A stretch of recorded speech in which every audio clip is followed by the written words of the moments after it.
पिछले भाग में हमने देखा कि उपेंद्र के साथ उनकी पत्नी सुरबाला और दिवाकर भी कलकत्ता आने के लिए तैयार हो रहे हैं। उपेंद्र सोच रहे हैं कि वे सुरबाला को कहाँ ले जाकर रुकाएंगे। फिर उनके मन में ख्याल आता है कि क्यों ना सतीश के डेरे पर ही सुरबाला को रोक दिया जाए, वे लोग यहीं रहें। इधर बिहारी महाराज से सावित्री के बारे में बात करता है, उनसे पूछता है कि वे कहीं आपको दिखी थी कि नहीं। महाराज कहते हैं कि तुम्हें क्या लगता है बिहारी, सावित्री विपिन के साथ नौकरी करने गई थोड़ी है, वो उसके साथ अब तो नौकरों चाकरों में घिरी होगी, अब तो वो राजरानी बन चुकी होगी। बिहारी मन ही मन खुश होता है, उसे आशीर्वाद देता है कि वह जहां रहे राजरानी बनकर रहे। अब देखते हैं आगे। हारान के जीवन मरण की लड़ाई एक करुण घटना बनती जा रही थी।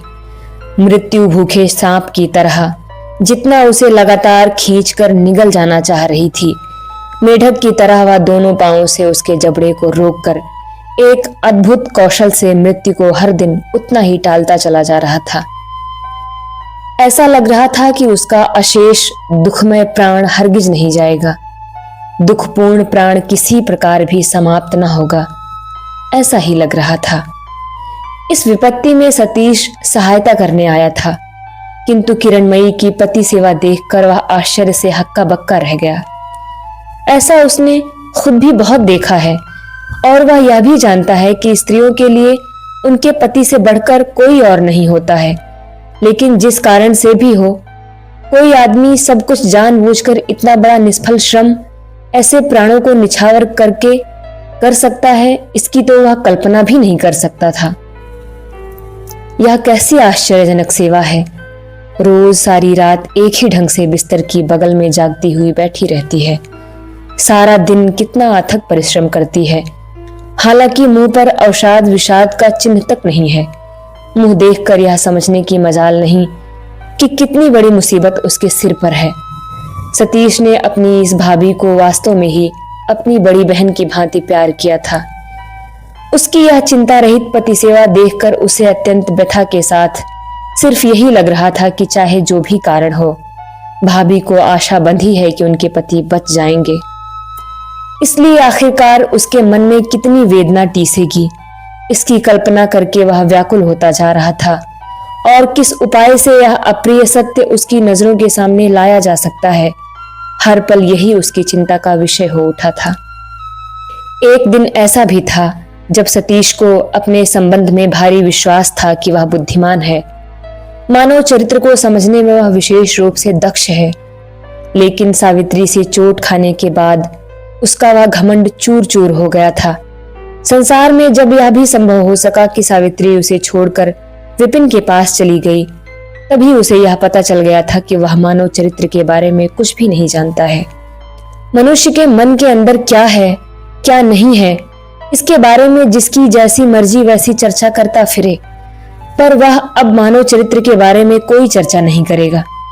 वह यह बात जब याद करता है तो उसकी शर्म और पछतावे का अंत नहीं होता है कि अपनी इसी बुद्धि पर गर्व करके उसने इस भाभी के संबंध में ढेर सारी बातें सोची थी और उपिन भैया को सिखाना चाहा था। आज सवेरे सतीश ने उस घर में उपस्थित होकर देखा, किरणमयी वैसे ही प्रसन्न, शांत और चमकीले मुंह से अकेले घर का काम काज कर रही थी। 2-3 दिनों से उसकी सास फिर बीमार हो गई है। बीती रात को उनका बुखार कुछ बढ़ गया था, इस वजह से वे अभी तक बिस्तर से नहीं उठी थीं। किरणमयी का मुंह देखकर किसी भी बात का अंदाजा लगाने की गुंजाइश नहीं थी, इसलिए सतीश को रोज हर बात उससे पूछकर ही जाननी पड़ती थी।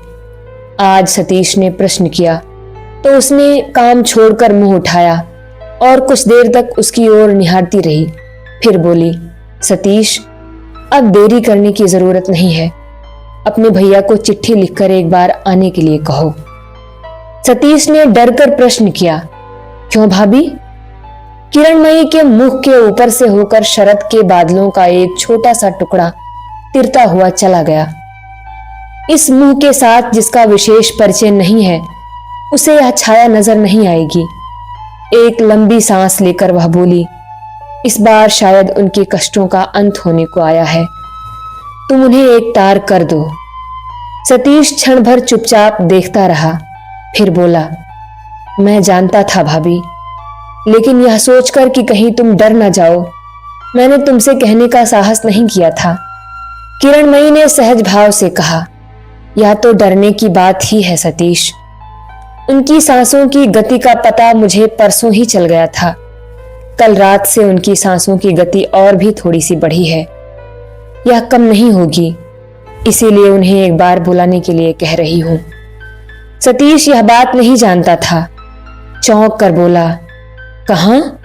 मुझे तो इसका पता नहीं चला था। तुमने भी मुझे इसके बारे में कुछ नहीं बताया था। किरणमयी ने कहा, नहीं, सांसों की यह गति इतनी धीरे धीरे बढ़ती है कि दूसरों को इसका पता भी नहीं चल सकता। लेकिन आज कोई खास डर नहीं है। लेकिन मुसीबत अकेले नहीं आती सतीश। कल से मां की हालत और बिगड़ गई है। अभी अभी मैंने देखा, उन्हें बहुत बुखार है। बीच बीच में वे रोती भी हैं। यह कहकर वह जरा हंसी, लेकिन उस हंसी को देखने से रुलाई आती है। सतीश की आंखों में आंसू आ गए। उसने रुआंसा होकर धीरे धीरे कहा, उपेन भैया को आ जाने दीजिए। किरणमयी ने कहा, और एक खबर सुनोगे सतीश? सतीश चुपचाप देखता रहा। किरणमयी बोली, परसों तीसरे पहर मुझे वकील की एक चिट्ठी मिली थी। उससे मालूम हुआ कि 2 साल पहले उन्होंने अपने एक दोस्त का जामीन बनकर किसी से 3-1 हजार रुपए उसे कर्ज दिलाए थे। उनके उस दोस्त ने दिवालिया हो जाने की वजह से जहर खाकर आत्महत्या कर ली। अब वे 3,000 रुपए सूद समेत 4-1 हजार रुपए हो गए और वो रुपए उनके मत्थे चढ़ गए। वकील ने चिट्ठी देकर यह जानकारी मांगी है कि इस टूटे फूटे मकान की ईंट लकड़ियों को बेचकर वे रुपए वसूल किए जा सकते हैं या नहीं। इतना कहकर वह ठीक पहले की तरह हंस उठी। सतीश मुंह नीचा करके फर्श की ओर निहारता रहा। उसने नजरें उठाकर देखने की हिम्मत न की, न प्रश्नों का जवाब देने का ही भरोसा दिया। सतीश उपेंद्र को तार करके जब वापस लौट आया, तब दिन के 10 बजे थे। धीरे धीरे वह रसोई घर जा पहुंचा। किरणमयी सास के लिए साबूदाना बना रही थी। मुंह उठाकर बोली, बैठो सतीश। उनकी आवाज जरा भारी थी। सतीश ने ध्यान से देखा। आंखों में आंसू तो नहीं थे, लेकिन उसकी दोनों पलकें भीगी थीं। वह पास ही फर्श पर बैठ गया। आज किरणमयी ने आसन देने की बात भी नहीं उठाई। उसे शायद यह भी नहीं दिखाई पड़ा कि सतीश कहाँ और कैसे बैठा है। किसी साधारण विषय में भी उसकी जरा सी त्रुटि सतीश ने देखी नहीं थी। इतने दिनों की इतनी आवाजाही, इतने मेलजोल के बीच एक दिन के लिए भी भाभी के सहज सरल व्यवहार और सौजन्य का थोड़ा सा भी अभाव तथा घनिष्ठता का रत्ती भर भी दुरुपयोग उसे ढूंढे नहीं मिला था। इसीलिए आज थोड़ी सी उपेक्षा ने मानो उसकी आंखों में उंगली डालकर उसे यह दिखा दिया कि कैसा भारी बोझ भाभी के पूरे मन पर छाया हुआ है। बहुत देर तक दोनों चुप रहे। एकाएक एक समय किरणमयी मानो अपने आप पर तीव्र व्यंग करके हंस उठी। शायद इतनी देर तक वह इसी चिंता में मग्न थी। बोली, अच्छा बताओ तो सतीश, यमराज के साथ यह सब लेन देन का झंझट मिट जाने के बाद मुझे नौकरी करनी चाहिए या भीख मांगनी चाहिए? यह बात सतीश समझ गया। बोला, उपेन भैया से पूछो, वे ही इसका जवाब देंगे। किरणमयी ने कहा, बिना पूछे ही मैं यह समझ सकती हूं कि हो सकता है कि मुझ पर कृपा करके वे मुझे 2 रोटियां दें, लेकिन दूसरे पर निर्भर रहना ही तो भीख मांगना है सतीश। सतीश ने प्रतिवाद करना चाहा, लेकिन जब प्रतिवाद करने लायक शब्द उसे ढूंढे नहीं मिला तो वह चुपचाप निहारता रहा। किरणमयी ने उसका मनोभाव समझकर जरा मुस्कुरा कर कहा, मैं यह जानती हूं कि मुंह खोलकर कही बात कड़वी होती है सतीश, लेकिन मैं जो कुछ कह रही हूं वह सच है। वह कुछ देर तक रुकी, फिर बोली, तुम बुरा मत मानना, तुम्हारे बड़े भाई को मैं पहचान नहीं सकी थी, अब मैंने उन्हें पहचाना है। मैंने समझा है कि अनाथों को देना वे जानते हैं, लेकिन यहाँ सिर्फ अनाथों को कुछ देना ही तो नहीं है। सतीश, सारा जीवन दूसरों के मन को खुश रख पाना कम कठिन काम नहीं है। इस बात से मेरी रग रग वाकिफ है। फिर भी सतीश को उत्तर ढूंढे नहीं मिला, लेकिन किरणमयी पर मानो सनक सवार हो गई थी। प्रत्युत्तर की प्रतीक्षा किए बिना ही बोली, इस दुनिया के साथ मेरा कारोबार कोई ज्यादा पुराना नहीं है। लेन देन का हिसाब करना अभी भी मुझे नहीं आता है। इस लंबे जीवन के हिसाब किताब में कोर कसर भूल चूक हो सकती है। तब वे ही भला क्या कह देंगे और मैं ही भला किस मुंह से हाथ फैलाऊंगी। तब मुझे फिर शुरू से अपनी राह पर खुद चलना पड़ेगा। इतनी देर तक सतीश श्रद्धा और दुख के साथ उसकी भावी आशंका की बातों को सुन रहा था, लेकिन अंतिम बात से मानो वह ठोकर खाकर चौंक उठा। उसने कहा, यह कैसी बात है भाभी? कोर कसर तो सभी से होती है। अब रही भूल चूक की बात, सो भूल चूक क्यों होगी? किरणमयी सतीश के विस्मय को देखकर हंसी। एक पल में व्यग्र उत्तप्त आवाज को कोमल बनाकर उसने कहा, कौन जाने सतीश, मैं भी तो मनुष्य ही हूं। किरणमयी की हंसी को देखकर सतीश ने अपना भ्रम समझा। पल भर की उत्तेजना में उसके मन ने किरणमयी की बातों का गलत मतलब निकालना चाहा था। इसी शर्म के मारे उसने सिर झुकाकर धीरे धीरे कहा, मुझे माफ करो भाभी, मैं जैसा बेवकूफ हूं वैसा ही नापाक। किरणमयी ने जवाब नहीं दिया, बस फिर तनिक मुस्कुराई। अचानक सतीश का अनुतप्त अपराधी मन उद्दीप्त हो उठा। वह जोर लगाकर बोल उठा, लेकिन सिर्फ उपेन भैया का फैसला ही आखिरी फैसला क्यों होगा? क्या वे ही सब कुछ हैं? मैं कोई नहीं। मैं तुम्हें उन पर निर्भर होकर रहने नहीं दूंगा।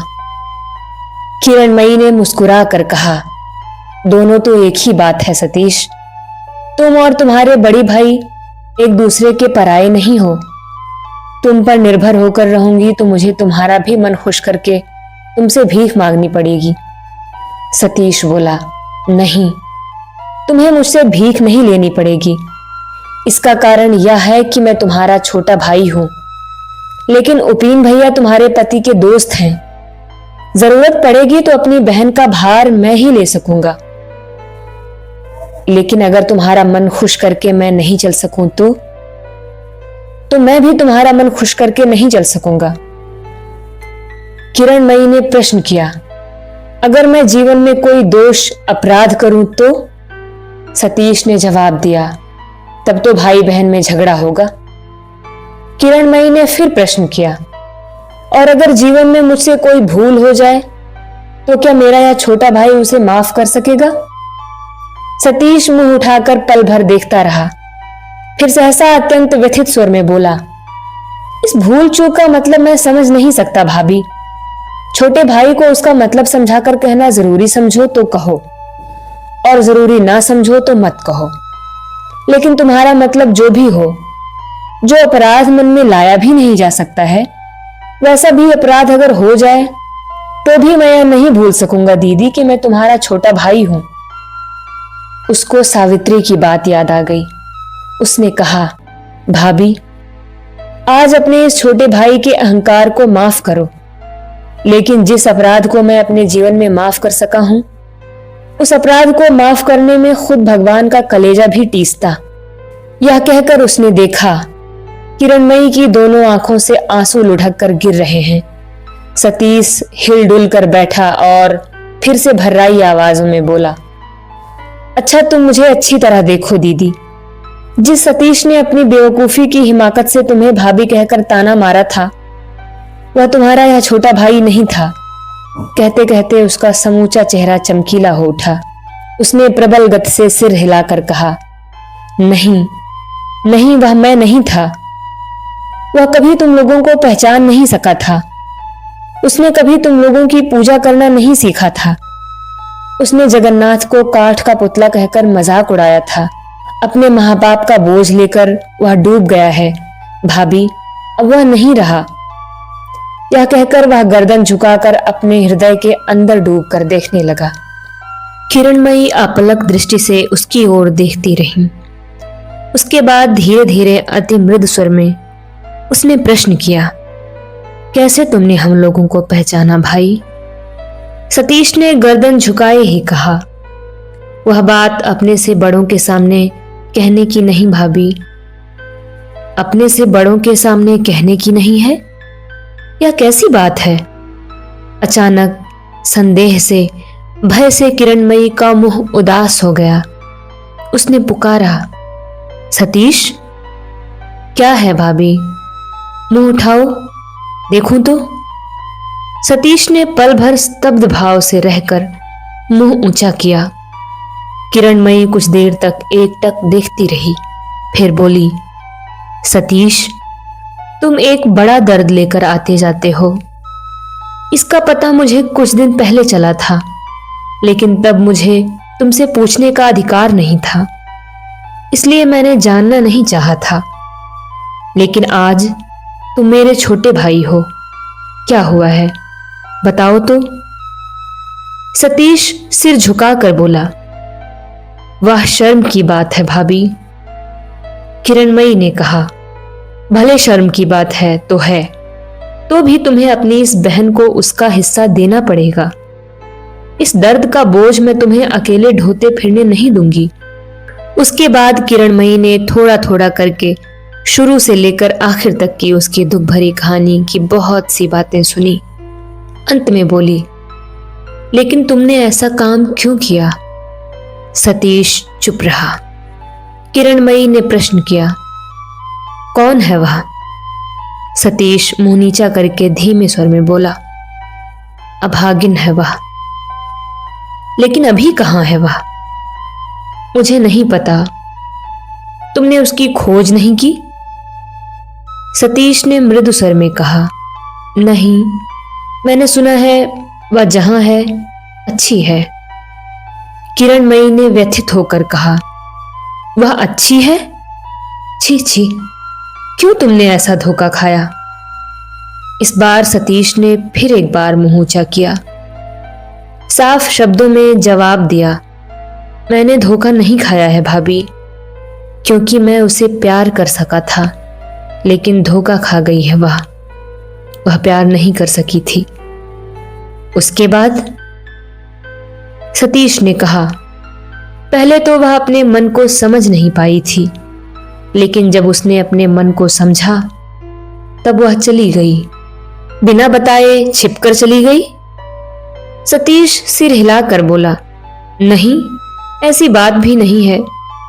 जाने के पहले वह मुझे सावधान कर गई कि मैं एक अस्पृश्य उल्टा को प्यार करके भगवान के दिए हुए इस मन पर कालिख न पोतूं। किरणमयी गंभीर विस्मय से तन कर बैठी और बोली, क्या कह गई वह? सतीश ने फिर से बात को दोहराया। किरणमयी कुछ देर तक उन बातों को धीमे स्वर में दोहराती रही। उसके बाद अचानक बोल उठी, लेकिन फिर जब तुम्हारी उससे मुलाकात हो सतीश, तो उसे मुझे एक बार दिखाना। सतीश विपिन की बात याद करके बोला, लेकिन अब तो मेरी उससे मुलाकात नहीं होगी भाभी। किरणमयी के होठों पर उदास हंसी दिखाई पड़ी। उसने कहा, तुम्हारी मुलाकात उससे फिर कब होगी? कब होगी उससे मेरी मुलाकात? उससे अब मेरी मुलाकात न होगी, इसी में मंगल है। किरणमयी ने गर्दन हिलाकर कहा, यह तो मैं नहीं जानती कि उससे तुम्हारी मुलाकात कब होगी, लेकिन अगर कभी दुख में तुम पड़ोगे, मुसीबत में पड़ोगे, तभी उससे तुम्हारी मुलाकात होगी। पर उस मुलाकात से मंगल के सिवा अमंगल नहीं होगा।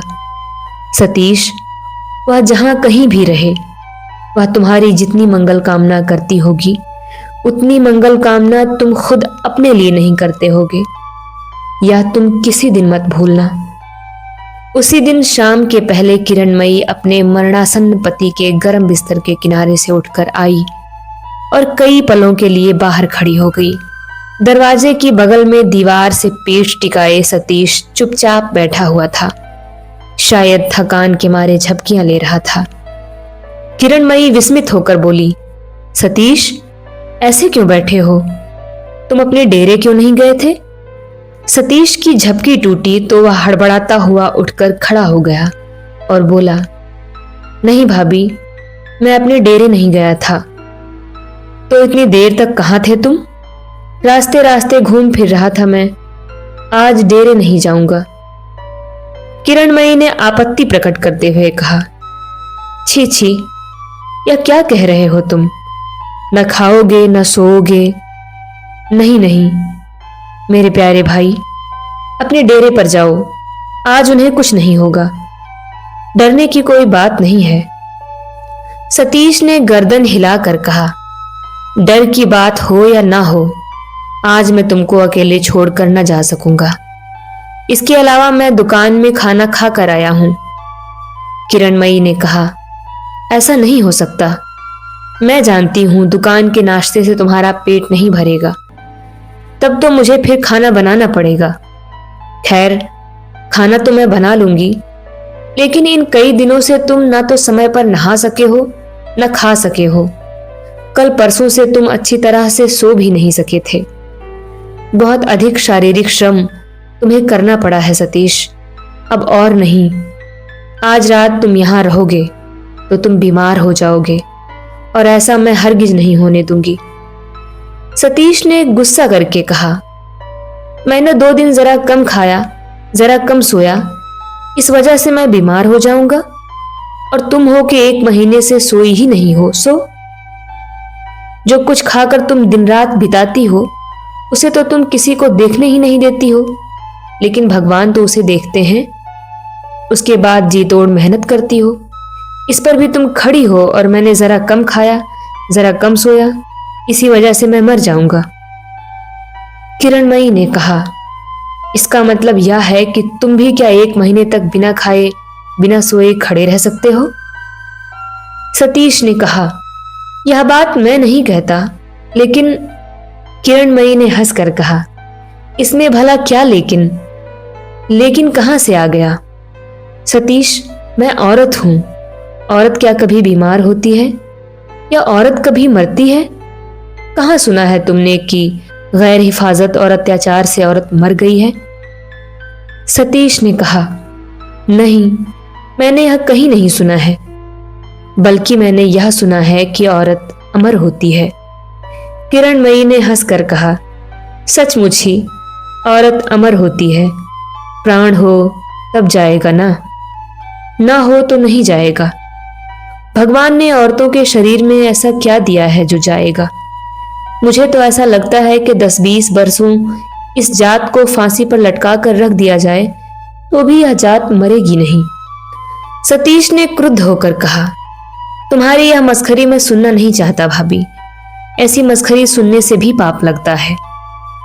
किरणमयी ने इस बार गंभीर होकर कहा, अच्छा सतीश, अचानक तुम औरतों के इतने बड़े हिमायती क्यों बन गए हो? बताओ तो। सतीश बोला, भाभी, मैं यह अच्छी तरह समझ सकता हूं कि तुम जब तब औरत का नाम लेकर सिर्फ अपने प्रति ही कठोर व्यंग करती हो। ऐसा तुम क्यों करती हो मैं यह नहीं जानता। तुम्हारे संबंध में तुम्हारे अपने ही मुंह से की गई ठट्ठा मस्करी को मैं सहन नहीं कर सकता। वैसी ठट्ठा मस्करी मुझे भारी चोट पहुंचाती है। अच्छा, तो मैं चला। सुनो सतीश।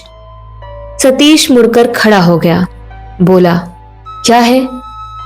सचमुच तुम गुस्सा हो गए क्या? गुस्सा आता है भाभी। संसार में मैं 2 आदमियों की देवता की भांति श्रद्धा करता हूं। एक है उपेन भैया और दूसरे तुम हो। एक को याद करता हूं तो मैं तुम दोनों को एक साथ देखता हूं। ऐसी घटिया ठट्ठा मस्करी मुझे सहन नहीं होती। अच्छा, तो मैं चला। हो सकता है खा पीकर मैं फिर आऊं, कहकर सतीश तेज कदमों से नीचे उतर गया। किरणमयी आंखें मूंद करके चौखट पर सिर रखकर निष्पंद की तरह खड़ी रही। उसके दोनों कानों के अंदर सिर्फ यही प्रतिध्वनि गूंजने लगी, मैं एक के बारे में सोचता हूं तो दोनों को देखता हूं। शब्दों से हो या इशारे से, सतीश ने कभी किसी से सावित्री का उल्लेख नहीं किया था। इसलिए जब उसने किरणमयी को यह बात बताई, तभी से उसके समूचे शरीर में अमृत की धारा बह रही है। सतीश किरणमयी को देवी समझता था। उसकी तमाम बातों पर अत्यंत श्रद्धा से विश्वास करता था। उसने कहा है कि दुख के दिनों में सावित्री से फिर मुलाकात होगी। तभी से उसके हृदय में गुप्त रूप से बसा शोकार्त विरह उस परम वांछित दुख की आशा में उन्मुक्त हो उठा था। कौन सा दुख किस तरह से कितने दिनों में उसे दर्शन देकर उस पर कृपा करेगा, इसकी चिंता को लेकर वह रास्ते पर धीरे धीरे चलते चलते रात को 8 बजे अपने डेरे पर आ पहुंचा। कमरे में घुसकर उसने जिधर जिस चीज को देखा उसी ने आज जरा विशेष रूप से उसका ध्यान आकर्षित किया। कमीज उतारकर जब उसने उसे अरगनी पर रखना चाहा तो देखा कपड़े तरतीब से थाक लगाकर रखे हुए हैं। हिरण के सींगों पर टंगे हुए पूजा के धुले हुए कपड़े तहाए हुए हैं। और जब उसने बैठना चाहा तो देखा कुर्सी पर रखे हुए मैले कपड़ों का ढेर आज नहीं है। 2 हफ्तों से धोबी नहीं आया था, इसलिए मैले कपड़ों का ढेर बैठने की कुर्सी पर ही रोज धीरे धीरे ऊंचा होता चला जा रहा था। बैठते समय सतीश उन कपड़ों को फर्श पर फेंक देता था और जब वह उठकर चला जाता तब बिहारी उन कपड़ों को फिर से उसी कुर्सी पर रख देता था। 7 दिनों से मालिक और नौकर यही काम कर रहे थे, पर आज अचानक उन कपड़ों की गठरी बांधकर उसे अरगनी की आड़ में रख दिया गया है। बिस्तर की चादर और तकिए का गिलाफ बहुत अधिक मैले थे, वे आज झक सफेद हैं। मच्छरदानी हमेशा बेढंगे तरीके से ऊपर उठाई हुई रहती थी, आज वह भी चारपाई के चारों कोने में लगी लकड़ियों से तान कर टांगी गई है। लैंप की एक बत्ती के कोने से बराबर काला धुआं निकलता था, पर आज बत्ती से धुआं नहीं निकल रहा है और लैंप बखूबी जल रहा है।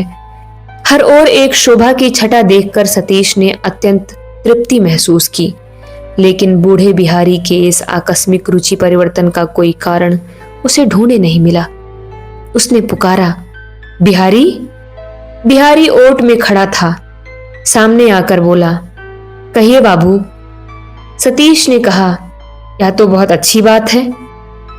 बिहारी ने कोई उत्तर नहीं दिया। सतीश ने कहा, अगर तू यह सब कर सकता है तो फिर घर द्वार को इतना गंदा क्यों रखता है? मैं बहुत खुश हुआ। बिहारी ने नम्रता से सिर जरा झुकाकर कहा, आपके नाम एक तार आया है बाबू। कहाँ है? कहकर इधर उधर दृष्टि दौड़ाते ही मेज पर एक पीला लिफाफा नजर आया। उसने लिफाफे को खोल कर देखा, उपिन भैया का तार है। वे 9:30 बजे की ट्रेन से हावड़ा पहुंचेंगे। उस वक्त घड़ी में लगभग 8:30 बजे थे। वह व्यस्त होकर बोले, जल्दी से जाकर एक गाड़ी ले आ बिहारी, उपिन भैया आ रहे हैं। 5 मिनट के अंदर बिहारी ने गाड़ी लाकर खबर दी और किवाड़ की आड़ में खड़ा होकर पूछा, उन्हें साथ लेकर लौटेंगे ना? सतीश ने कुछ सोच कर कहा, नहीं, आज रात को अब मैं डेरे पर नहीं लौटूंगा। उपिन भैया सीधे हारान बाबू के ही घर जाएंगे। इसमें सतीश को कोई संशय नहीं था, क्योंकि तार में यह नहीं लिखा हुआ था कि वे अपनी पत्नी के साथ आ रहे हैं। सतीश इसी अवसर पर 2-4 गरम गरम पूड़ियां गटक ले गया था। बिहारी ने ओठ ही से कहा, बाबू, एक निवेदन है। बिहारी को प्रार्थना करनी होती तो वह पंडिताऊ शब्दों का प्रयोग करता था। सतीश ने मुंह उठा करके पूछा, क्या निवेदन है? जी कहकर बिहारी चुप हो गया। सतीश ने प्रश्न किया, जी क्या? सुनो तो सही। बिहारी ने हिचकिचाते हुए कहा, 31 रुपए होते तो। सतीश ने विस्मित होकर कहा, परसों ही तो तूने मुझसे 30 रुपए लिए, उन्हें तूने घर भेजे थे। बिहारी ने मृदु स्वर में कहा, बाबू, उन्हें मैं घर भेजना तो चाहता था, लेकिन चक्रवर्ती के घर में। चक्रवर्ती का नाम सुनते ही सतीश जल भुन उठा। बोला, वे रुपए तूने चक्रवर्ती को दे दिए हैं, अब ये रुपए तू किसे दान करेगा? जरा सुनू तो। नहीं बाबू, ये रुपए मैं किसी को दान नहीं दूंगा। एक आदमी बड़े दुख में पड़कर कर्ज मांग रहा है। नहीं बाबू, कर्ज भला उसे कौन देगा? सतीश अधीर भाव से उठकर खड़ा हो गया और बोला, तेरे पास रुपया हो तो तू दे बिहारी, मैं इतना बड़ा आदमी नहीं हूं कि रोज रुपया बर्बाद कर सकूं।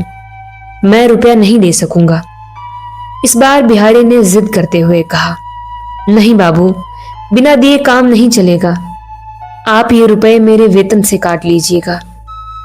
वेतन के नाम से सतीश चौंक उठा। वेतन के रुपए? अब तक तूने कितने रुपए लिए हैं, बता तो बिहारी। बिहारी ने कहा, जितने रुपए मैंने लिए हैं उनसे मैंने गांव में अपने बेटों के लिए 3 बीघा जमीन और खेती करने के लिए 1 जोड़ा बैल खरीद दिए हैं। इसके अलावा मैंने एक नया घर भी बनवा दिया है। यह सब क्या मैंने अपने वेतन के रुपयों से किया है? मेरे वेतन के रुपए तो आप ही के पास जमा है। आज मुझे उन्हीं रुपयों से 30 रुपए दे दीजिए। सतीश हंस पड़ा, बोला, बेटों के लिए जमीन और बैल खरीदकर मेरा बड़ा उपकार किया है। जा, मेरे पास रुपया नहीं है। कहकर उसने गुलूबंद कंधे पर डाल लिया और स्टेशन के लिए घर से बाहर निकल गया। बिहारी ने अपने कमरे में आकर कहा, बेटी, पूजा पाठ करके अभी थोड़ा सा कुछ खा पी लो। कल सवेरे चाहे जैसे भी हो, रुपयों का जुगाड़ करके मैं तुम्हें दूंगा। सावित्री कमरे के फर्श पर आंचल बिछाकर लेटी हुई थी। वह उठ बैठी और पूछा, बाबू ने रुपए नहीं दिए? बिहारी ने कहा, तुम उन्हें जानती तो हो बेटी। दूसरे के दुख के नाम से जब मैंने रुपए मांगे हैं तब रुपए मुझे मिलेंगे ही। मेरे मालिक दाता कर्ण हैं। अभी वे बिना दिए स्टेशन चले गए, लेकिन कल सवेरे जब वे वापस आएंगे तब वे मुझे बुलाकर रुपए दे देंगे। तुम कोई चिंता मत करो बेटी। अभी उठो और जरा पानी वानी पी लो। सारा दिन बिना खाए पिए हो। सावित्री के दुबले पतले पीले चेहरे पर जरा सी मुस्कान कौंधी। बोली, यह तो अच्छा ही हुआ है। आज रात अब वे नहीं लौटेंगे तो कल दोपहर की गाड़ी से मैं काशी जा सकूंगी। तुम्हारी क्या राय है बिहारी? बिहारी ने कहा, ठीक है बेटी। फिर लंबी सांस लेकर बोला, एक मेरे मालिक हैं और एक तुम्हारे। घर से बुढ़िया ने दुख भरी एक चिट्ठी भेजी थी। बाबू से पढ़वाया। वे पढ़कर बोले, बिहारी, क्या तेरे घर द्वार कुछ भी नहीं है? मैंने कहा, गरीब दुखियों का होता ही क्या है बाबू। वे और कुछ न बोले। 4 दिन बाद 600 रुपए देकर मुझे घर भेज दिया। मैंने जमीन जगह खरीदी, गाय बछड़े खरीदे, घर द्वार बनवाया। सब बाल बच्चों को सौंप 1 महीने के भीतर मैं मालिक की सेवा में लौट आया। बुढ़िया ने रो कर कहा, मुझे भी साथ लेते चलो, मैं एक बार उनका दर्शन कराऊं। मैंने कहा, नहीं, कर्ज मत चढ़ा। तू जाएगी तो वे तेरे हाथ में 200-100 रुपए दे देंगे और एक तुम्हारे मालिक हैं। तुम्हारी बीमारी में, तुम्हारी दवा दारू में उन्होंने 5-7 रुपए खर्च किए, इसलिए उन्होंने तुमसे बेखटके कहा कि पहले कर्ज चुका और फिर जाना। इस नौकरी में तुमने कितना दुख उठाया था बेटी, और हम लोग हैं कि बिना कुछ भी जाने बूझे विपिन बाबू के साथ तुम्हारा नाता जोड़कर कितनी निंदा की है तुम्हारी हम लोगों ने। तुम मुझे माफ करो बेटी, वरना मेरी जबान गिर जाएगी। विपिन के साथ अपना नाता होने की बात सुनकर सावित्री घृणा से रोमांचित होकर धीमे स्वर में छी छी कर उठी, लेकिन तुरंत अपने मनोभाव को दबाकर मुस्कुराती हुई बोली, हाँ, मैं नहाऊंगी बिहारी, पर तुम मुझे एक कपड़ा दे सकोगे? कपड़ा? बिहारी उदास होकर बोला, एक क्यों, तुम्हारे आशीर्वाद से मैं तुम्हें 5 कपड़े दूंगा बेटी। कपड़ा देने में कोई दुख नहीं है बेटी, लेकिन शूद्र का पहना कपड़ा कैसे तुम्हें पहनने को दूं बेटी? चलो, मैं तुम्हें बाबू का एक धुला हुआ कपड़ा देता हूं। बिहारी देवता और ब्राह्मण की बड़ी श्रद्धा करता था। सावित्री यह समझकर कि बिहारी की बात का प्रतिवाद करना बेकार होगा, सतीश का कपड़ा लेने को राजी हो गई और उसके पीछे पीछे कमरे से बाहर निकल गई। नहा करके सतीश का धुला हुआ देसी वस्त्र पहनकर सावित्री मन ही मन तनिक मुस्कुराई।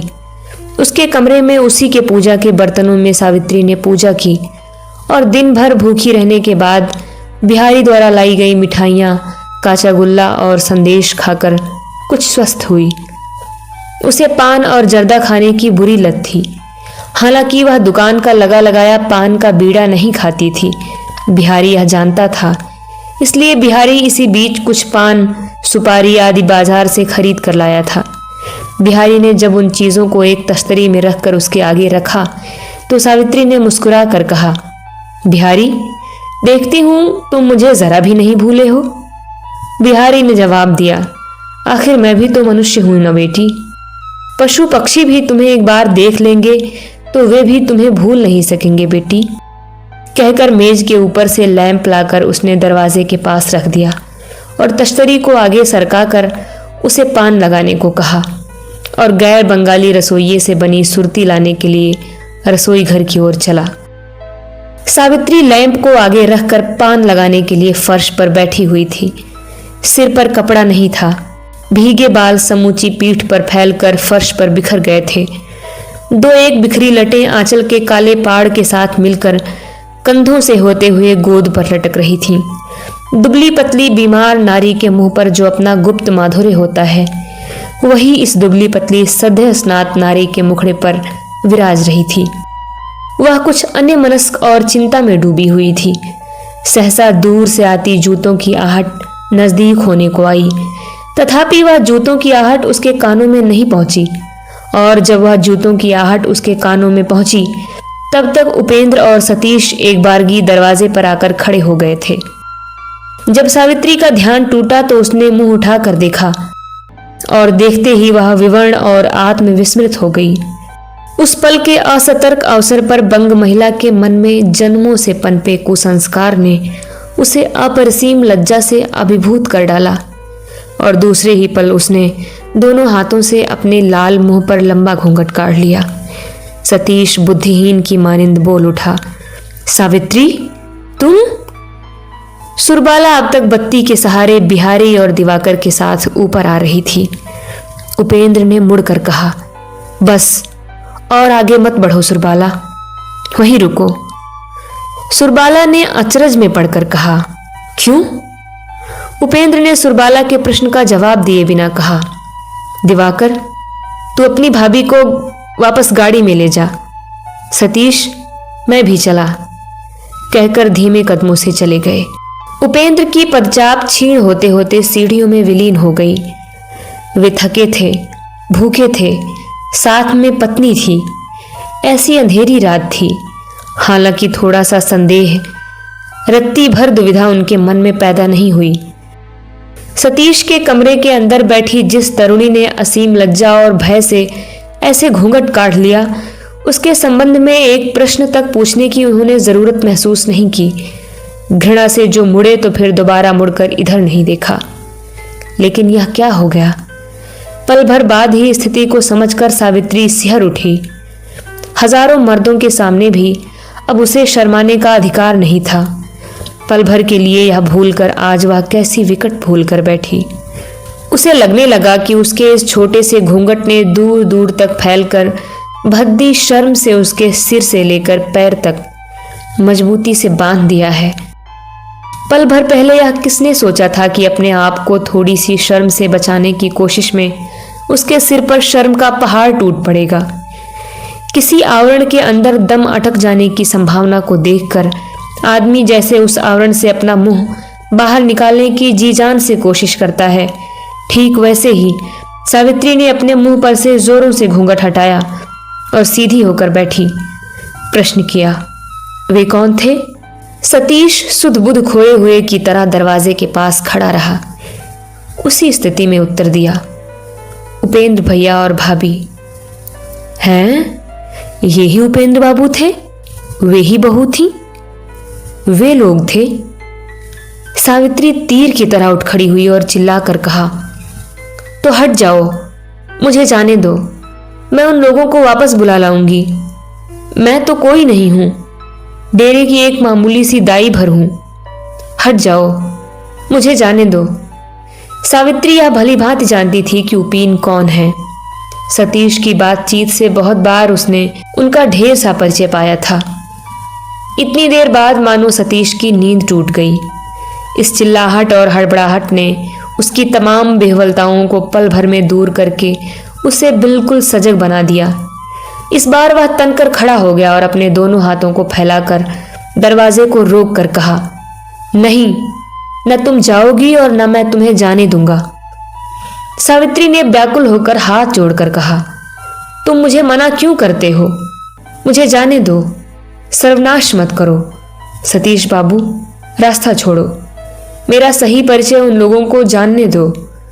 सतीश ने रास्ता नहीं छोड़ा, परंतु उसके भिंचे हुए होठों पर सांप की जीभ की तरह दो भागों में बंटकर विषैली हंसी की अति सूक्ष्म झलक दिखाई पड़ी। क्या शायद दिखाई पड़ी।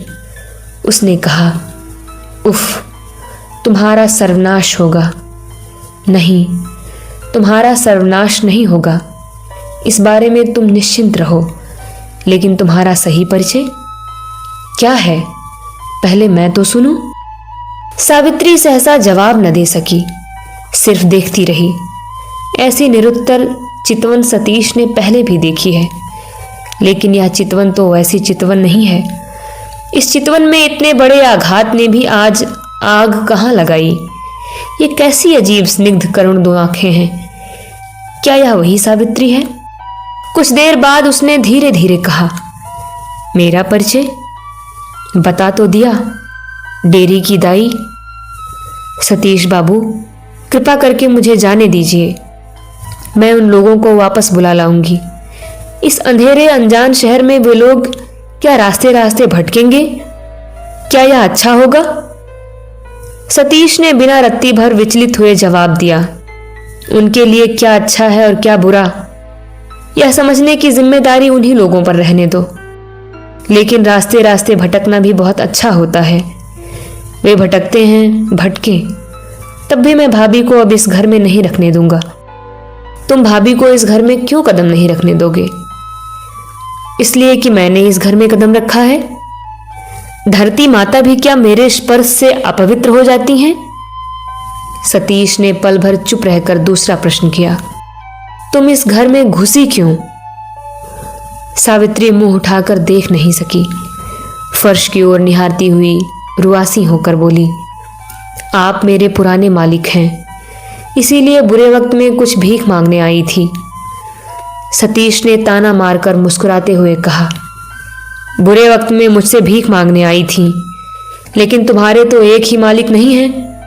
अब तक एक एक करके सब मालिकों के घर का चक्कर लगा आई हो शायद।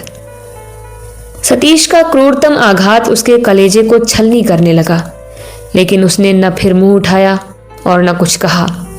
सतीश ने फिर से कहा, विपिन बाबू ने तुम्हें क्यों भगा दिया? क्या उसका शौक मिट गया शायद?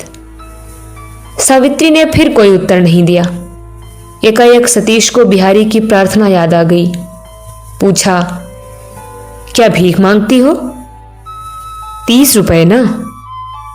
सावित्री ने झुके हुए सिर को हिलाकर हामी भरी थी, कुछ बोली नहीं थी। अच्छा कहकर सतीश दराज के पास जा खड़ा हुआ और पलक झपकते कमरे के चारों तरफ नजरें डालकर एक बार रुका। इस कमरे की जिस नई सजावट ने उसे कुछ देर पहले इतना आनंद दिया था, वही इस समय मानो उसे मारने लगी। पास वाला बिस्तर भी तो इसी का बिछाया हुआ है। यह याद करके उसका अंग अंग सिकुड़ गया कि स्टेशन जाने से पहले उसने इसी बिस्तर पर लेटकर कुछ देर के लिए आराम किया था। निगाहें घुमाकर उसने जल्दी से दराज खोलकर उससे कई नोट खींचकर बाहर निकाले और उन्हें सावित्री के पैरों के पास फेंक दिया। कहा, जाओ, इन्हें लेकर यहां से चली जाओ, अब कभी मत आना। सावित्री ने उनमें से गिनकर सिर्फ 3 नोट निकाल लिए और उठकर खड़ी हो गई। ऐसे समय सतीश चुपचाप निहार रहा था। ज्यों ही सावित्री उठ खड़ी हुई, त्यों ही उसने उससे कुछ कहना चाहा, पर अचानक उसका गला भर आया। हाय रे, उसे तो उसकी खबर नहीं थी। जेठ के आखिरी दिनों की तेज धूप की तरह उसका तपता क्रोध जब इस अभागिन को निरुपाय निर्वाक धरती की भांति जला रहा था, तब उसके छिपे आकाश में बूंद बूंद करके पानी जमा होने से घटा छाती जा रही थी। वह ऐसे अनजाने में इतनी जल्दी इतने चुपके चुपके चलकर उसे घेर ले सकती है, यह तो सतीश नहीं जानता था।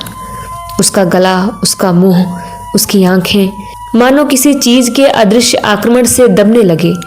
सहसा उसने प्रबल प्रयत्न से अपने आप को उस स्थिति से मुक्त करके पुकारा, सावित्री जी, मैं कहानियों में यह सुना करता था कि फलाना फलाने से घृणा करता है, पर मुझे विश्वास नहीं होता था। मैं सोचा करता था कि यह गुस्से की बात है, पर कभी यह सोचते नहीं बना कि आदमी कैसे आदमी से घृणा कर सकता है। आज देखता हूँ कर सकता है। एक आदमी दूसरे आदमी से घृणा कर सकता है। सावित्री, मैं कसम खाकर कहता हूँ, जान जाए तो जाए, पर अब मैं तुम्हें छूऊंगा नहीं। सावित्री चुप रही। अच्छा सावित्री, संसार में तुम लोगों के लिए तो रुपए से बढ़कर और कुछ नहीं है, वरना इन तीनों नोटों को तुम अपने हाथों से हरगिज नहीं उठा सकती थी। आज मेरे पास जो कुछ है वह सब तुम्हें दे दूंगा, पर एक बात मुझे सच सच बताती जाओ। पूछिए। पूछता हूं, कहकर सतीश कुछ देर तक चुप रहकर बोला। पूछने में भी शर्म आती है, तो भी जानने को जी चाहता है सावित्री। सतीश बोला, क्या तुमने कभी किसी दिन किसी को भी प्यार नहीं किया है? क्षण भर चुप रहकर सावित्री मृदु हालांकि साफ साफ शब्दों में बोली, मेरी बात जानकर आपको क्या फायदा होगा? सतीश को इस बात का जवाब ढूंढे नहीं मिला। सतीश ने जरा सकुचा कर कहा, अच्छा, दूसरे की बात जाने दो। अगर मैं अपने ही संबंध में जानना चाहूं तो? अपने बारे में जानकर आप क्या करेंगे? क्यों? अपने संबंध की बात तो प्रत्येक को जाननी चाहिए। मनुष्य अपने संबंध की बात जानता है। कल क्या होगा यह कितने आदमी जानते हैं? यह सच है, हालांकि सभी जानना चाहते हैं।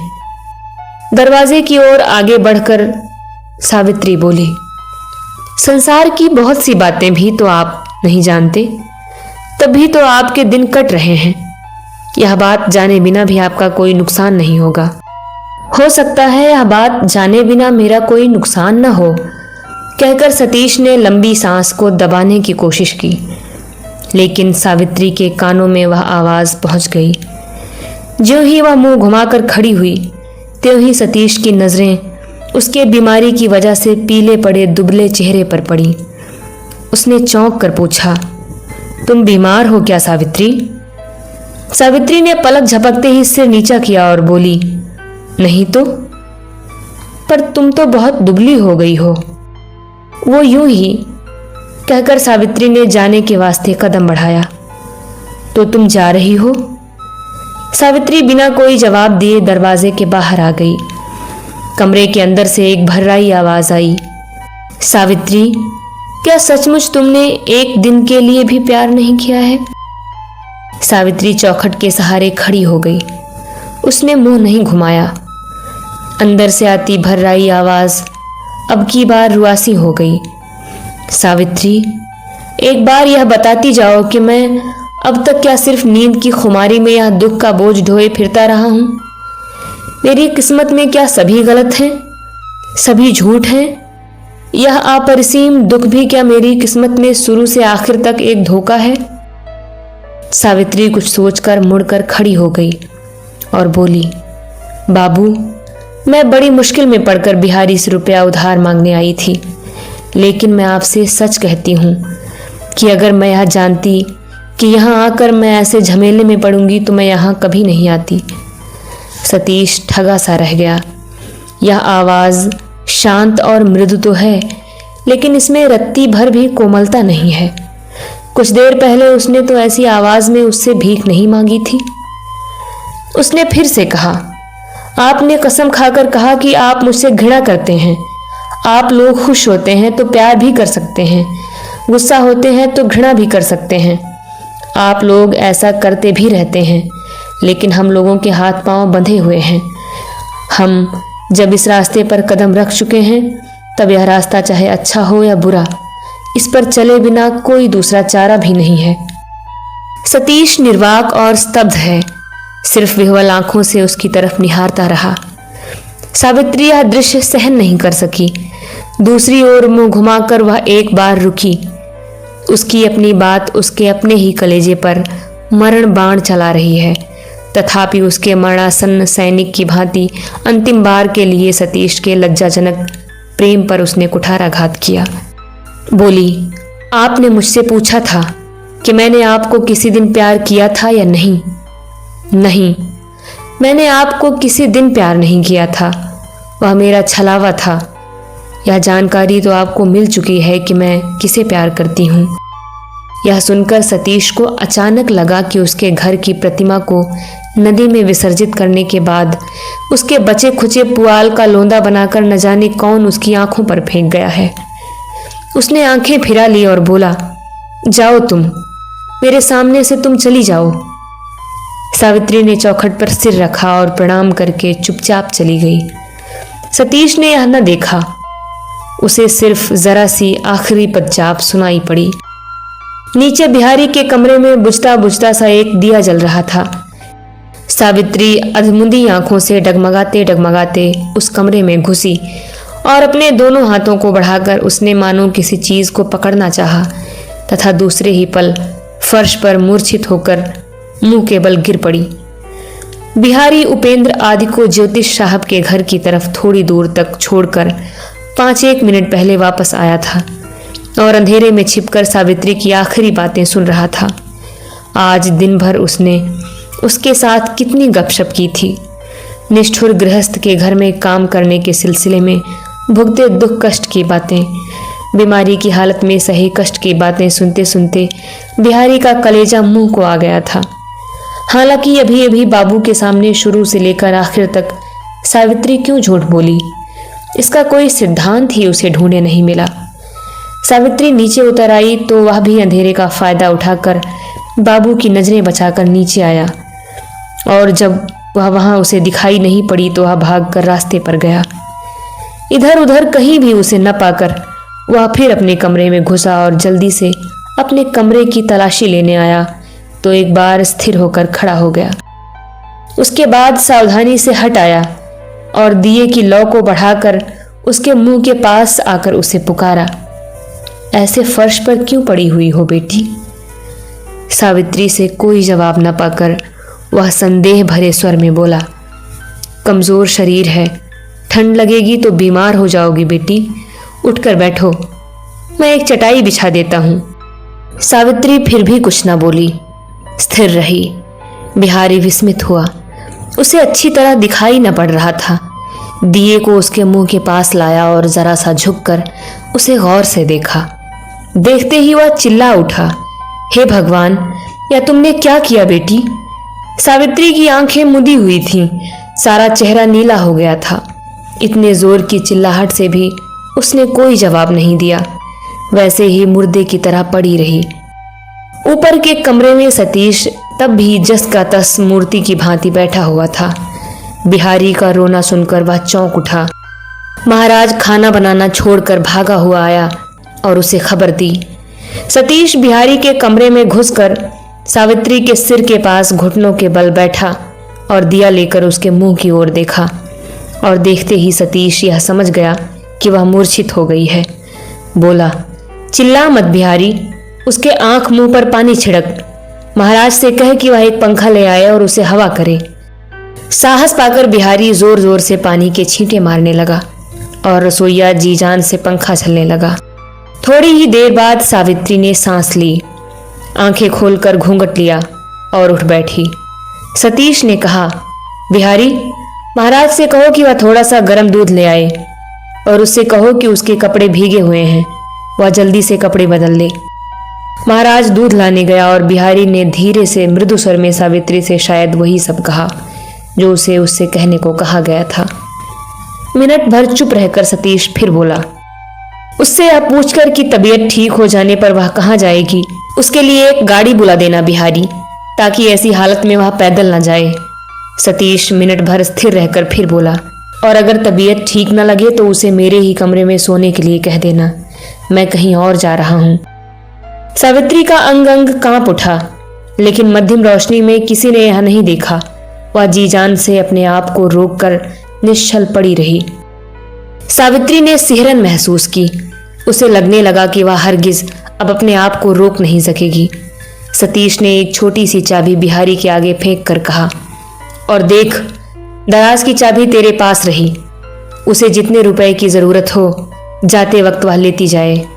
बीमारी की हालत में सतीश की बातों में विष भी था और अमृत भी। उन्हें सुनकर सावित्री का गला रुंधाया। सतीश बोला, मैं पथुरिया घाट जा रहा हूं बिहारी, कल लौटने में शायद थोड़ी देरी होगी। एक कदम पीछे जाकर बोला, सावित्री तुम कोई संकोच मत करना, जो जरूरी हो ले लेना। अच्छा तो मैं चला। सतीश चला गया। सावित्री फिर एक बार फर्श पर लेट गई। दहाड़ मारकर रोती हुई बोली, अजी क्यों तुमने इस पापनी को इतना प्यार किया था? तुमने कसम खाकर कहा था कि तुम मुझसे घृणा करते हो, तो क्या यही तुम्हारा घृणा करना है? मैंने तुम्हें इतना दुख दिया, तुमसे इतना झूठ बोली, क्या सब कुछ तुम्हारे स्नेह की आग में जलकर राख हो गया? कौन मुझे यह बताएगा कि क्या करने से मुझे तुम्हारे घृणा मिलेगी? बिहारी इस रोने का रत्ती भर भी अर्थ न समझ सका। जरा पास आ धीरज देने के स्वर में बोला, अच्छा बेटी, तुमने बाबू से इतना झूठ क्यों कहा? जहां तुम नहीं गई थी, जो दोष तुमने नहीं किया था, किस लिए वह सब अपने सिर लेकर इतनी अपराधी बनी रही? सावित्री ने रोते रोते कहा, ईश्वर जानते हैं बिहारी, मेरी सारी बातें झूठी थीं। कहने में मेरा कलेजा फट गया था, तो भी मुझे कहना पड़ा था। लेकिन मेरा झूठ बोलना भी तो कोई काम नहीं आया बिहारी, कोई काम नहीं आया। बिहारी बेवकूफ की नाई उसके मुंह की तरफ निहार कर बोला, झूठ भला किस काम आता है बेटी? सावित्री उठ बैठी और अपनी आंखें पोंछी, फिर उसके मुंह की ओर निहारती हुई बोली, तुम यह अच्छी तरह जानते हो बिहारी कि झूठ कोई काम नहीं आता। बिहारी कुछ देर तक सोच कर कहा, हाँ झूठ काम आता है। अदालत में झूठ बोलने से ही फायदा होता है, वहां तो झूठ की ही जीत होती है। सावित्री ने जवाब नहीं दिया। बहुत देर तक स्थिर भाव से बैठी रही, फिर बोली, मैं क्यों इतना झूठ बोली? हो सकता है वह एक दिन यह समझ सके। खैर छोड़ो इन बातों को। बिहारी तुम मेरी बातें मानोगे? जरूर मानूंगा बेटी। वह कौन सी बातें हैं? पहली बात तो यह कि मैं चली जाऊंगी तो भी तुम बाबू को यह मत बताना कि शुरू से लेकर आखिरी तक जितनी बातें मैंने कही हैं वे सब की सब झूठी थीं। बिहारी चुप रहा। सावित्री बोली, और दूसरी बात यह कि मैं तुम्हें अपना पता लिख भेजूंगी। अगर कभी तुम यह समझो कि मेरा आना जरूरी है तो मुझे बताना। तुमसे यह कहने में मुझे शर्म नहीं बिहारी कि मेरे अलावा कोई भी उन्हें डांट फटकार नहीं सकेगा। मुसीबत के दिनों में मैं उनकी जितनी सेवा कर सकूंगी उतनी सेवा कोई दूसरा नहीं कर सकेगा। बिहारी रो पड़ा। आंखें पोंछकर भर्राई आवाज में बोला, मैं सब जानता हूं बेटी। सावित्री उठकर खड़ी हो गई और बोली, अच्छा तो अब मैं चलती हूं। मैं उन्हें तुम्हारे हाथों सौंप गई। देखो बिहारी, मेरी दोनों बातें मानना। भगवान की कृपा से तुम लोग सुखी रहो। अपना जला मुंह लेकर फिर मुझे तुम लोगों के सामने आना न पड़े। इतना कहकर सावित्री आंखें पोंछती हुई आगे बढ़ गई। सड़क पर एक किराए की गाड़ी पर सावित्री को चढ़ाकर बिहारी ने झुककर प्रणाम किया।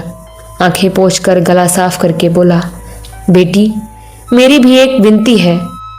आज जैसे तुमने मुझे बेटा समझा था, वैसे ही जरूरत पड़ने पर मुझे फिर याद करना। जरूर करूंगी। गाड़ी चल पड़ी। उसने फिर एक बार रास्ते पर सिर टेक कर प्रणाम किया और धोती की छोर से आंखें पोंछकर डेरे पर लौट गया। पथुरिया घाट जाता हूं कहकर सतीश रात के 11 बजे डेरे के बाहर आकर रास्ते पर थोड़ी दूर चलते ही उसने महसूस किया कि वह बहुत थक चुका है। उसके पैर उठ नहीं रहे हैं। उसका अंग अंग पत्थर की तरह भारी हो गया है। कितना बड़ा गहरा अवसाद उसके तन मन पर आज छा गया है। कुछ दिन पहले की ऐसी ही एक रात की बात उसे याद आई, जब बिहारी ने सावित्री के घर से वापस आकर कहा था वह वहां नहीं है, विपिन बाबू के पास चली गई है। उस दिन उस खबर ने कुछ पल के लिए उसे जड़ बना डाला था। दूसरे क्षण अभिमान तथा अपमान की जो भयंकर आग जल उठी थी, वह किले के निर्जन मैदान में स्तब्ध आकाश के नीचे आंसुओं से बुझ न जाती तो चाहे जितने दिन लगते, सावित्री को बिना जलाए शांत न होती। वैसी ही रात तो आज थी, वैसी ही रात आज भी तो आई थी, तो फिर वैसी ही आग क्यों नहीं जली? एक खाली गाड़ी जा रही थी। बुलाकर बोला, तो पथुरिया घाट चलेगा? गाड़ीवान ने गाड़ी रोकी और रास्ते की रोशनी में सतीश की ओर देखकर सोचा, शराबी है। बोला, पथुरिया घाट तो यहां से बहुत दूर है, 3 रुपए किराया लगेगा बाबू। रुपए हैं ना? हाँ हैं, कहकर सतीश गाड़ी पर सवार हो गया और गाड़ी के एक कोने में सिर टेक कर उसने आंखें मूंद ली। थकावट ने उसे ऐसे घेर लिया था कि इससे अधिक बातें कहने की शक्ति उसमें नहीं थी।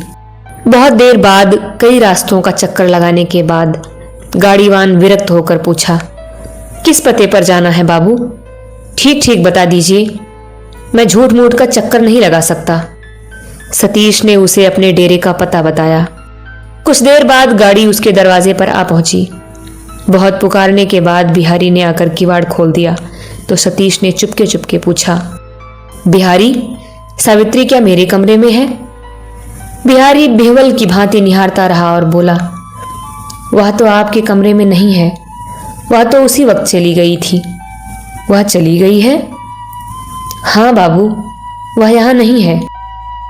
सतीश लंबी सांस छोड़कर बिहारी के बिस्तर के छोर पर बैठ गया। सावित्री यहां नहीं है? यह सुखद है या दुखद? सतीश मानो इसे ठीक ठीक समझ नहीं सका। बिहारी ने थोड़ी देर बाद मृदु स्वर में कहा, मैंने गाड़ी ठीक कर दी थी, चलिए आपके कमरे में लैंप जला दूं। नहीं, रहने दो, मैं ही दिया जला लूंगा, कहकर सतीश उठ गया। दूसरे दिन जब उसकी कच्ची नींद टूटी तब दिन बहुत चढ़ाया था। अचानक एक प्रचंड आंधी की भांति सब कुछ तितर बितर करती हुई इस एक रात में कितनी घटनाएं घटित हो गई हैं। इधर उधर बिखरे उन्हीं ध्वस्त चिन्हों के बीच बहुत देर तक उसका मन सुन्न बना रहा।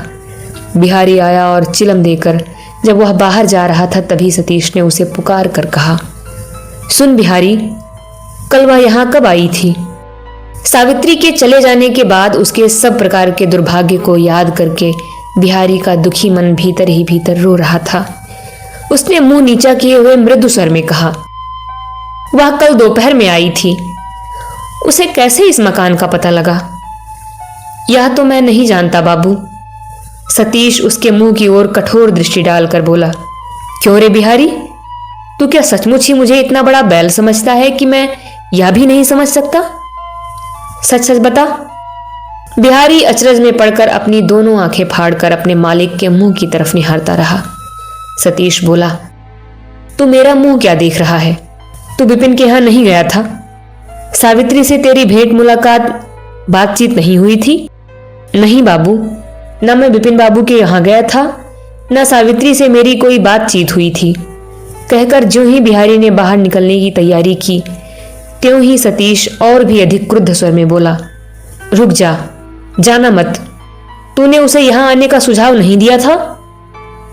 बिहारी ने चुपचाप सिर हिलाकर बताया, नहीं। सतीश डांट उठा, फिर तू सच बताने से मुकरता है? बिहारी सिर झुकाए ही था। चौंक कर उसने मुंह उठाकर देखा। सतीश कहने लगा, फिर तू सच बताने से मुकरता है तो उस शैतान को कैसे इस डेरे का पता चला? जा, तू उसी के पास जाकर रह, मुझे तेरी जरूरत नहीं है। मैं अपने घर के अंदर दुश्मन को नहीं पाल सकूंगा। आज ही तू यहां से चला जा, मैंने तुझे नौकरी से जवाब दिया। बिहारी कुछ भी नहीं बोला, केवल उसकी दोनों आश्चर्य भरी आंखों के कोर से आंसुओं की धारा बह चली। बिहारी की आंखों से बहते आंसुओं को सतीश ने देखा। कुछ देर तक चुप रहकर उसने प्रश्न किया, रात को कहां गई वह? बिहारी आंखें पोंछकर बोला, मुझे नहीं पता, जाते वक्त कह गई कि वह अपना पता चिट्ठी में लिख भेजेगी। सतीश फिर कुछ देर तक स्थिर रहा और नरम होकर बोला, बहुत दुबली दिखाई पड़ी, बीमार थी शायद। बिहारी सिर हिलाकर बोला, हाँ, इसीलिए शायद उसे वहां रहने नहीं दिया गया। बिहारी ने वैसे ही सिर हिलाकर हामी भरी। सतीश फिर कुछ देर तक चुप रहकर बोला, लेकिन इस बार तुम्हें मैं सावधान कर देता हूं बिहारी, मेरे डेरे में वह फिर ना घुसने पावे या किसी तरह का बहाना बनाकर मेरे साथ भेंट करने की कोशिश न करे। मेरी चाबी कहाँ है? जाते समय तूने उसे कितने रुपए दिए? बिहारी ने चाबी निकालकर उसे दी और बोला, मैंने उसे रुपया नहीं दिया था। तूने उसे रुपया नहीं दिया? तूने रुपया क्यों नहीं दिया उसे? तुझे तो उसे रुपए देने के लिए मैं कह गया था। उसने रुपया लेना नहीं चाहा था। कहकर बिहारी बाहर निकल गया। सतीश ने उसे फिर से पुकार कर लौटाया। सावित्री मौजूद नहीं है। बिहारी उसे प्यार करता है। इस बिहारी को वह आघात पहुंचा सकेगा तो भी उसका थोड़ा सा क्षोभ मिटेगा। जब वह सामने आया तो सतीश ने पूछा, उसके बाद तुम लोगों में क्या क्या सलाह मशविरा हुआ? बिहारी अब अपने आप को दबाकर नहीं रख सका। रुआंसा होकर बोल उठा, बाबू, सावित्री मुझ जैसे आदमी के साथ क्या सलाह मशविरा करती? आपके प्रति अगर मैंने कोई कसूर किया हो तो मैं अपना सिर आपके आगे झुका देता हूं। आपकी जो मर्जी हो मुझे सजा दीजिए, लेकिन इस बूढ़े को ऐसे मत सताइए। इतना कहकर वह फूट फूट कर रो पड़ा। सतीश की अपनी आंखों की कोरें भी सहसा मानो नम हो गईं। अच्छा तू जा, कहकर उसे बाहर भेज दिया और फिर एक बार लेट गया तथा आंखें मूंद कर चिलम में दम लगाने लगा। बड़े दुख में जल भुनकर उसके मुंह से सावित्री के प्रति चाहे जो भी शब्द क्यों न निकले हों, उसके उस बीमार दुबले पतले चेहरे की स्मृति उसे भीतर ही भीतर रुला रही थी। यद्यपि बिहारी की बातों से कुछ भी साफ नहीं हुआ, लेकिन उसके कहने के ढंग से यह समझ में आया कि सावित्री सचमुच ही और कहीं चली गई। पर वह कहाँ गई? अचानक उसे उस नाटक का एक संवाद याद आया। वह क्यों नहीं भूल सकता जिस सावित्री ने दुष्ट ग्रहों की भांति उसे सिर्फ अविराम दुख दिया है, जो सिर्फ कई घंटे पहले ही अपने मुंह से यह स्वीकार कर गई कि वह उसका कोई नहीं है। उन दोनों के बीच कोई बंधन नहीं है, जिसके प्रति आज उसकी घृणा का अंत नहीं है। तब भी उसके वास्ते क्यों उसके पूरे मन में हाहाकार उठ रहा है? यह क्या अजीब बात है। कितना भीषण विद्वेष और कितना बड़ा आकर्षण, दोनों को एक ही साथ कैसे उसके कलेजे के अंदर जगह मिली है। हाय रे, अगर उसे एक बार यह दिखाई पड़ता कि उसका हृदय अपने आंख कानों को बंद करके अभी भी एक विश्वास से अटल बना हुआ है कि वह सिर्फ मेरी ही है, मुझसे बढ़कर उसके लिए और कुछ भी नहीं है। यहाँ तक कि सावित्री के प्रति अपने मुंह से कही हुई बात उसे रत्ती भर भी विचलित करने में सफल नहीं हुई है। तब हो सकता है सतीश इस परम आश्चर्य का अर्थ समझ सकता। 2 घंटे बाद सतीश पथुरिया घाट की ओर जाने के लिए बाहर निकला और मन ही मन बोला, उफ, कैसी शैतान है।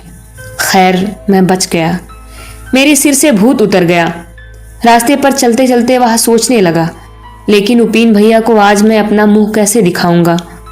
जैसे यह निश्चित है कि आग में हाथ डालने से हाथ जल जाता है, वैसे ही यह भी निश्चित है कि उपिन भैया ऐसे अपराध को माफ नहीं करते। वह अपने बचपन के दोस्त उपिन भैया को भली भांति पहचानता है। जीवन भर की दोस्ती की कीमत पर भी वे रत्ती भर छूट नहीं देंगे। यह बात उससे ज्यादा और किसे मालूम हो सकती है। किरणमयी के घर का सदर दरवाजा खुला हुआ था। वहां आकर सतीश चुपचाप खड़ा हो गया और भीतर घुसने से पहले एक बार और सारी बातों को अच्छी तरह सोच कर देखने लगा। सोचने लगा कि क्या सिर्फ उपिन भैया ही उसके परम मित्र, गुरु और आदर्श हैं? उनसे बढ़कर वास्तव में अपना और कौन है? उन्हीं उपिन भैया के पास जाकर सिर ऊंचा कर खड़े होने का अब उसके लिए कोई उपाय नहीं है। वह कल्पना में साफ साफ देखने लगा कि आज भेंट होते ही उनकी कठोर दृष्टि जीवन भर की मित्रता, स्नेह और प्रेम सबको एकदम भस्म कर देगी। वह हरगिज मुझे माफ नहीं करेंगे। भला इतना ही क्यों, इस घर के दरवाजे भी निश्चय ही उसके लिए आज से सदा सदा के लिए बंद हो जाएंगे। अब वह यहाँ कौन सा मुंह लेकर आएगा? लेकिन जिसके लिए उसे इतनी बड़ी हानि और इतना लांछन सहना पड़ा, वह उसकी कौन थी जो मेरा इतना बड़ा सर्वनाश कर गई, जिसने सुख दुख नहीं भुगता, हालांकि मुझे दुख के सागर में डुबा गई, जिसे सच मानकर स्वीकार नहीं किया जा सकता, हालांकि जिसे झूठ कहकर उड़ा देना बूते के बाहर है। वह मेरी कौन थी? सांस लेकर सतीश ने मन ही मन कहा, सावित्री, तुमने मुझे दुख दिया है, इसके लिए अब मुझे दुख नहीं है, लेकिन सच और झूठ की कैसी कठिन विडंबना में तुमने मुझे बांध रखा है। दाई ने अचानक मुंह बढ़ाकर कहा, बहू आपको बुला रही हैं। सतीश चौंक उठा। प्रश्न किया, उपेंद्र बाबू यहाँ आए हैं? हाँ, वे कल बहुत रात गए आए हैं। उनके छोटे भाई और उनकी पत्नी भी आए हैं।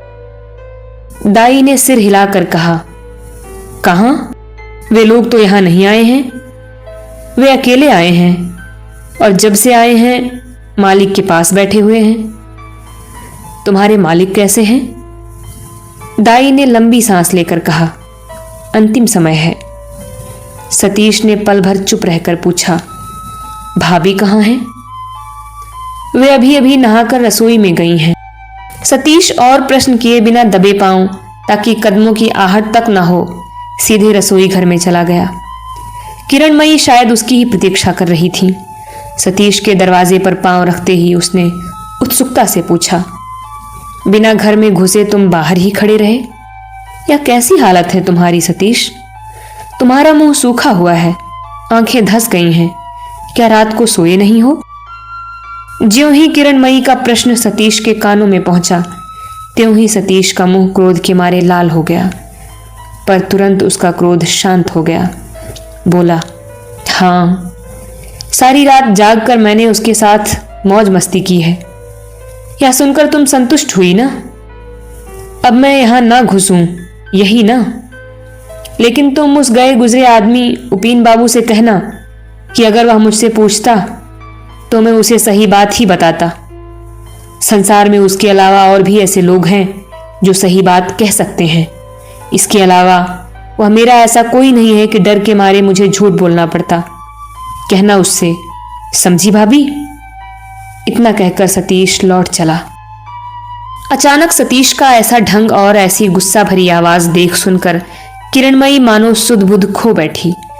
सतीश को बड़े कमरे के दरवाजे को पार कर जाते देखकर किरणमयी व्यस्त होकर बाहर आई और पुकारा, मत जाओ सतीश, सुनो। सतीश मुड़कर खड़ा हो गया और चिल्लाकर बोला, क्या होगा सुनकर? सच कहता हूं भाभी, मैंने यह सपने में भी नहीं सोचा था कि वह इतना गया गुजरा आदमी है।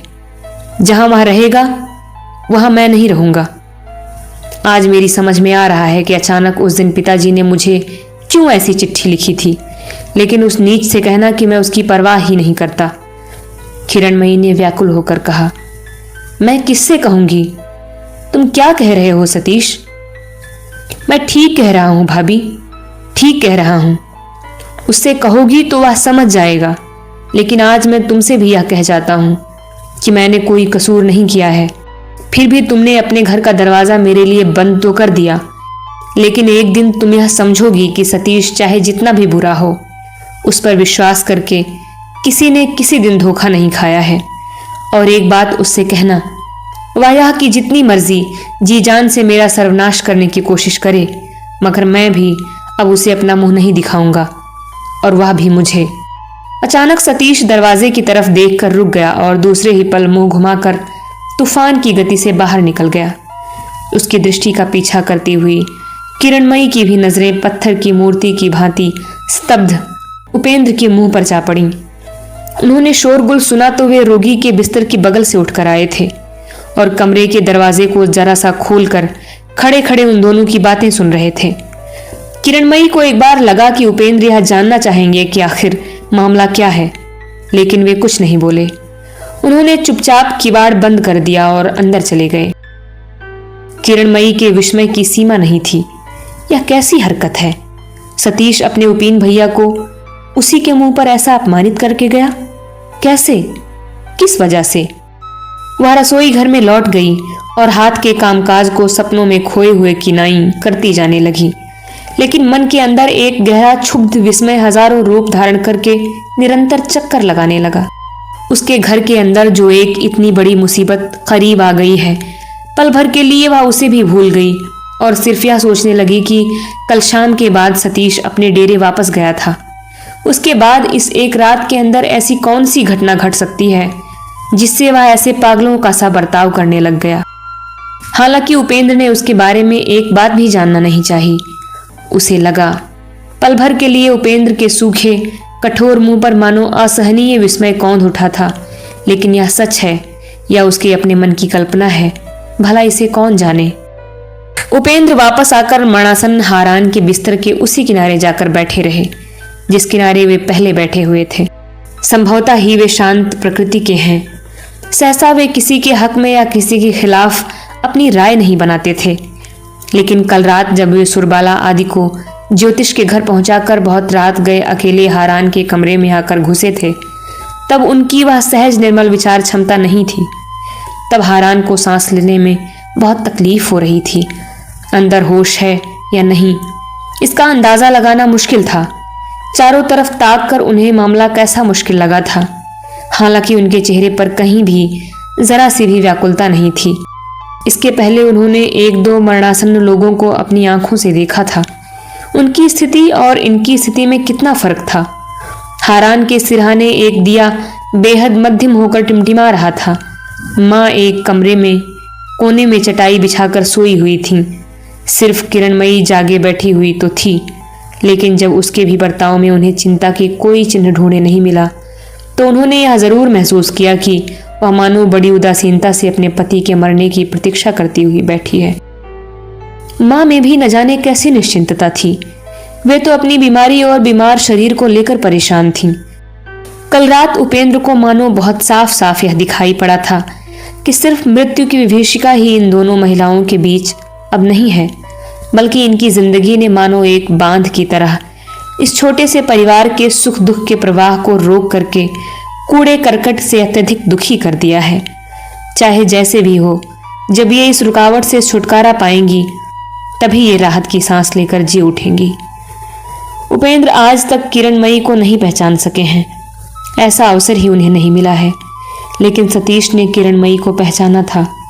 इसीलिए पहली बार जिस दिन इन लोगों ने हारान के बुलाने पर इस घर में कदम रखा था, किरणमयी के उस रात के बर्ताव को सतीश न तो भूला ही था, ऊपर से उसने अपनी कठोरता के सारे अपराधों को स्वीकार करके उससे माफी प्राप्त करके उससे भाई का नाता जोड़ लिया था। लेकिन उपेंद्र को ऐसी फुर्सत नहीं मिली थी। इसीलिए कल रात कमरे में घुसते ही एक ही पल में उसका प्रसन्न चित्त माँ के प्रति वितृष्णा तथा पत्नी के प्रति निर्वाण घृणा से भर गया था। इसीलिए सवेरे जब किरणमयी उन्हें चाय देने गई तो उन्होंने चाय को छुआ तक नहीं। सवेरे सतीश की आवाजाही का पता अघोरमयी को नहीं चला था। तब वे अपने काम में मशगूल थीं। अभी दबे पांव कमरे में घुसकर अपने बेटे की ओर निहार कर रोने लगी।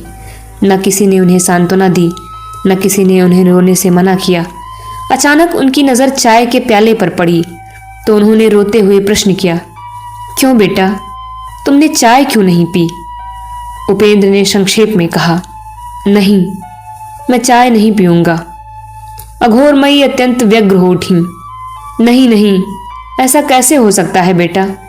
कहीं तुम बीमार हो गए तो मैं जिंदा नहीं रहूंगी उपेन। उपेंद्र कुछ नहीं बोले, सिर्फ अघोरमयी के मुंह की तरफ एक कड़वी दृष्टि डालकर दूसरी ओर निहारते रहे। अघोरमयी की मजाल नहीं कि वे उपेंद्र की इस दृष्टि का अर्थ समझती। वे बार बार जिद करने लगी, लेकिन उस दृष्टि का अर्थ समझा किरणमयी ने। इस कमरे में मौत के मुंह में पड़े बेटे की बगल में बैठे दूसरे के बेटे के लिए यह उत्कट व्याकुलता कितनी असंगत और अशोभनीय दिखी, यह उसकी तीव्र बुद्धि से छिपी नहीं रही। लेकिन वह चाहे जो हो, उपेंद्र क्यों इस एक तुच्छ अनुरोध के प्रति ऐसी दृढ़ प्रतिज्ञा करके अडिग होकर बैठे रहे, इसके भी कारण का किरणमयी अंदाजा नहीं लगा सकी। उनका बर्ताव भी उसकी नजरों में कम अप्रिय नहीं लगा। डॉक्टर के आने से यह अड़ियलपन रुक गया। अंग्रेज डॉक्टर के 2-3 मिनट हारान की जांच पड़ताल करने के बाद अपनी तरफ से आखिरी जवाब दे गए। साथ ही यह भरोसा भी दे गए कि आज रात के आखिरी पहर के पहले इन्हें कुछ नहीं होने वाला है। उस समय दिन के 10 बजे थे। किरणमयी ने उपेंद्र के जरा निकट आकर कहा, आपका एक बार वहां जाकर मिल आना भी जरूरी है। बिना किसी तरफ ताके उपेंद्र ने कहा, इतना जरूरी नहीं है, वे लोग सब कुछ जानते हैं। किरणमयी ने कहा, तब भी आप एक बार वहां जाइए, अभी तो उन्हें कुछ होने वाला नहीं है, तब तक आप वहां जाकर नहा धोकर थोड़ा आराम कर लीजिए। उपेंद्र कुछ नहीं बोले। किरणमयी ने मृदु हालांकि दृढ़ स्वर में कहा, जरा सोच कर देखिए, बिना नहाए धोए, बिना खाए पिए अभी आमने सामने बैठकर रहने में कोई फायदा नहीं। गाड़ी से आए हैं, कल सारी रात जागे बैठे रहे, ऊपर से आज सारा दिन ऐसे बैठे रहेंगे तो आप बीमार हो जाएंगे। सतीश भी नहीं है। ऐसे समय अगर आप इसके अलावा आप सचमुच ही बड़े थके हुए दिख रहे हैं। मैं बैठी हुई हूं, तब तक आप जरा घूम आइए। मेरा कहा मानिए, उठिए। सहसा उपेंद्र ने मुंह उठाकर निहारा, फिर नजरें झुका लीं। इस तरह इतनी बातें किरणमयी ने और कभी उनके सामने नहीं कही थीं। इस आवाज में शुभकामना का आधिक्य नहीं है। हालांकि यह आवाज कितनी दृढ़ है, कितनी कोमल है। बहुत दिन पहले एक रात जो तीखी आवाज, जो कठोर शब्द इसी से वे सुन गए थे, उस आवाज और इस आवाज में कितना अजीब फर्क है। उपेंद्र ने बिना किसी तरफ ताके प्रश्न किया, आज इस दुख घड़ी का सामना आप लोग कैसे करेंगी? किरणमयी बोली, आज जिस दुख में हम लोग पड़े हैं उसे तो कोई बांट नहीं लेगा, लेकिन अब आप देरी मत कीजिए, अब आप उठ जाइए। सही बात कहने की यह कैसी शांत और कठोर मुद्रा है। पल भर के लिए उपेंद्र ने सब कुछ भूलकर अपनी दोनों बिहवल और फटी फटी आंखें किरणमयी के मुंह पर टिका दी। पहले ही नजर आई उसकी मांग के अगले हिस्से में सिंदूर की चमकीली रेखा, नारी के सौभाग्य का सर्वश्रेष्ठ प्रमाण। यह जीवन का परम श्रेय अभी भी नहीं मिटा है। वह सुहाग का सारा गौरव ढोता हुआ अभी तक विद्यमान है। जोरदार सांस के साथ उपेंद्र के अंग अंग ने एक बार हिचकोला खाया।